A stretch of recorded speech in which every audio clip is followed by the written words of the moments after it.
मोदी का मिशन दक्षिण, दक्कन फतेह को निकले मोदी। साउथ की चाबी खोलेगी 400 सीटों का ताला। तेलंगाना के लोगों ने मोदी को फिर से वापस लेने का फैसला सुना दिया है। तेलंगाना भी कह रहा है, तीसरी बार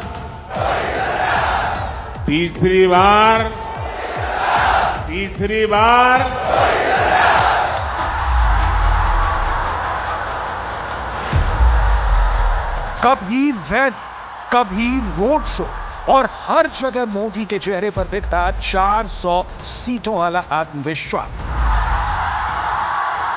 दक्षिण भारत में प्रधान सेवक नरेंद्र मोदी का धुआंधार दौरा शुरू हो चुका है। पीएम मोदी दक्षिण भारत के 5 बड़े राज्यों तमिलनाडु, केरल, तेलंगाना, आंध्र प्रदेश और कर्नाटक के दौरे पर हैं।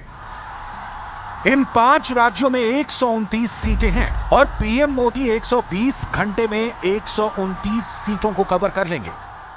लोकसभा तारीखों के ऐलान से ठीक पहले प्रधानमंत्री नरेंद्र मोदी ने दक्षिण में अपने चुनाव प्रचार अभियान का बिगुल फूंक दिया। दक्षिण बीजेपी के लिए उम्मीद का सबसे बड़ा द्वार है। अगर यह खुला तो बड़ी आसानी से बीजेपी 400 प्लस सीटों का आंकड़ा पार कर लेगी। पीएम मोदी आज तेलंगाना में थे, इसलिए सियासी प्रत्यंचा चढ़ाकर जुबानी बाण से सत्ताधारी कांग्रेस और पूर्व सत्ताधारी दल बीआरएस पर निशाना साधा। कांग्रेस और बीआरएस ने मिलकर तेलंगाना के विकास के हर सपने को चकनाचूर कर दिया है। और अब तो मुश्किल ये है कि यहां कांग्रेस के पंजे का कब्जा हो गया है। पहले बीआरएस की महालूट और अब कांग्रेस की बुरी नजर।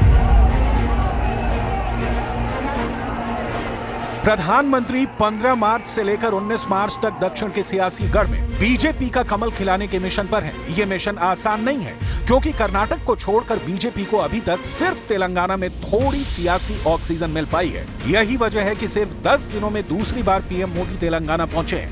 400 पार के मिशन को साधने के लिए पीएम मोदी हर मुमकिन कोशिश कर रहे हैं। बीजेपी और पीएम मोदी की इस कोशिश से साफ है कि इस बार 129 सीटों वाला दक्षिण बीजेपी के लिए कितना अहम है। बीते चुनाव में बीजेपी को इनमें से 29 सीटें ही मिली थी, जिनमें कर्नाटक में 25 और तेलंगाना की 4 सीटें शामिल थी। दक्षिण के बाकी राज्यों में बीजेपी का खाता तक नहीं खुला था। अब बीजेपी के अपने 370 और एनडीए के 400 पार के मिशन का दारोमदार दक्षिण भारत पर टिका है। इसके साथ ही बीजेपी को देश के बाकी हिस्से में अपनी ताकत बरकरार रखनी होगी। प्रधानमंत्री ने 15 मार्च को केरल और तमिलनाडु में सभाएं की और तेलंगाना में रोड शो किया।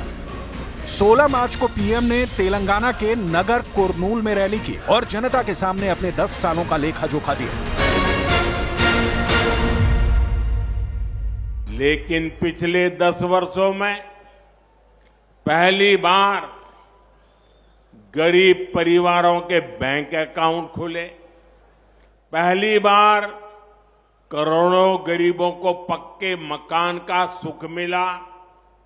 पहली बार गरीब को टॉयलेट, नल से जल, बिजली का कनेक्शन, मुफ्त वैक्सीनेशन, ऐसी अनेक सुविधाएं गरीब के घर तक पहुंची।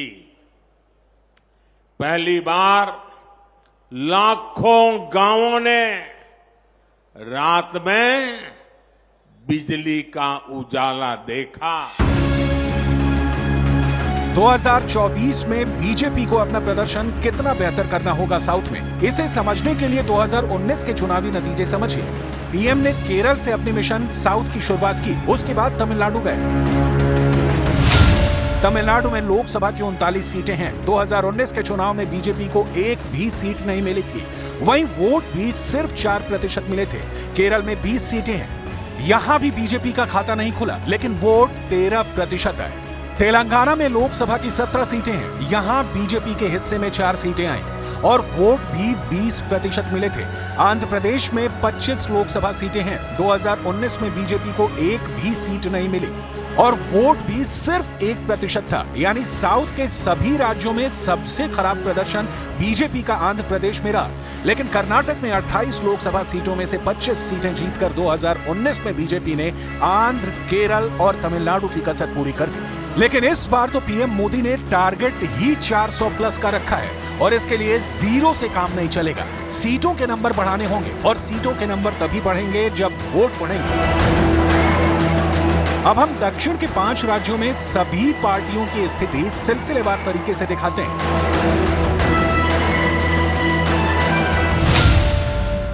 साल 2014 में बीजेपी को तमिलनाडु में 1 सीट मिली थी और 6% वोट मिले थे। साल 2019 में सीट भी घट गई और वोट भी। ऐसा इसलिए क्योंकि 2014 में एआईएडीएमके के साथ बीजेपी का गठबंधन था। एआईएडीएमके को 37 सीटें मिली थी, लेकिन 2019 में एआईएडीएमके का भी सफाया हो गया। वोट शेयर भी 45 से 19% पर पहुंच गया। वहीं कांग्रेस और डीएमके का 2014 में खाता नहीं खुला था, लेकिन 2019 में बाजी पलट गई। कांग्रेस को 8 और डीएमके को 24% वोट मिले। अब देखिए केरल की तस्वीर। 2014 और 2019 दोनों ही चुनाव में बीजेपी का खाता नहीं खुला, लेकिन वोट 10% से 13% हो गए। वहीं कांग्रेस को 2014 में 8 सीटें मिली थी, 2019 में 15 सीट हो गई। वोट प्रतिशत में भी 6% का इजाफा हुआ। वहीं सीपीआईएम 2014 के मुकाबले 2019 में सीटों के लिहाज से नुकसान में रही। केरल के बाद आपको दिखाते हैं तेलंगाना का हाल। साल 2014 में बीजेपी को 1 सीट मिली थी और 10% वोट मिले थे, लेकिन 2019 में बीजेपी को 20% वोट मिले थे और 4 सीटें मिली थी। वहीं कांग्रेस को 2014 में 2 सीटें मिली थी और 2019 में 3 सीटें मिली। वोट भी 5% बढ़ गए। इस बार तो विधानसभा चुनाव में भी कांग्रेस ने जीत हासिल की है, तो उसे तेलंगाना से इस बार ज्यादा ही उम्मीद है। रही बात बीआरएस की, तो उसे 2014 में 11 सीट मिली थी और 2019 में 9 सीटें मिली थी। राज्य में बीआरएस की सत्ता जा चुकी है। हालात कुछ अच्छे नहीं दिख रहे। इसी तरह आंध्र प्रदेश में 2014 में बीजेपी को 2 सीट मिली थी और 9% वोट मिले थे, लेकिन 2019 में सिर्फ 1% वोट मिला और सीट आई 0। 2014 में बीजेपी को इसलिए फायदा हुआ था क्योंकि टीडीपी के साथ मिलकर उसने चुनाव लड़ा था, लेकिन 2019 में दोनों दल अलग अलग चुनाव लड़े। दोनों को नुकसान हुआ। टीडीपी 15 सीट से 3 सीट पर खिसक गई, हालांकि उसका वोट 11% बढ़ा। वहीं कांग्रेस की हालत लगातार खराब हो रही है। 12% वोट से 2% वोट पर आ गई है कांग्रेस और वाईएसआर कांग्रेस 2014 में 8 सीट से 2019 में 22 सीटों पर पहुंच गई है और वोट शेयर भी 50% कर रहा। दक्षिण में कर्नाटक एक ऐसा राज्य है जहां बीजेपी लोकसभा चुनाव में सबसे ताकतवर दिख रही है। 2014 में बीजेपी को 17 सीटें मिली थी और 43% वोट। 2019 में ये आंकड़े बढ़ गए, सीट मिली 25 और वोट 52%। लेकिन कांग्रेस 2014 में 9 सीटों पर थी, जो 2019 में घटकर 1 पर आ गई और जेडीएस 2 सीटों से 1 सीट पर आ गई। इस बार बीजेपी और जेडीएस के बीच गठबंधन है और बीजेपी को उम्मीद है कि एनडीए गठबंधन 25 की 25 सीटें जीत लेगी।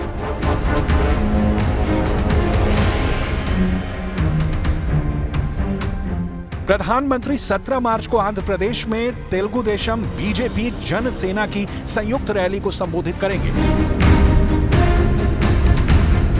आंध्र प्रदेश में एनडीए की रैली को राज्य में सत्तारूढ़ वाईएसआरसीपी के खिलाफ 3 दलों के शक्ति प्रदर्शन के रूप में देखा जा रहा है। मोदी 18 मार्च को तेलंगाना के जगतिया और कर्नाटक के शिमोगा में रैलियों को संबोधित कर सकते हैं और तमिलनाडु के कोयम्बटूर में रोड शो करेंगे।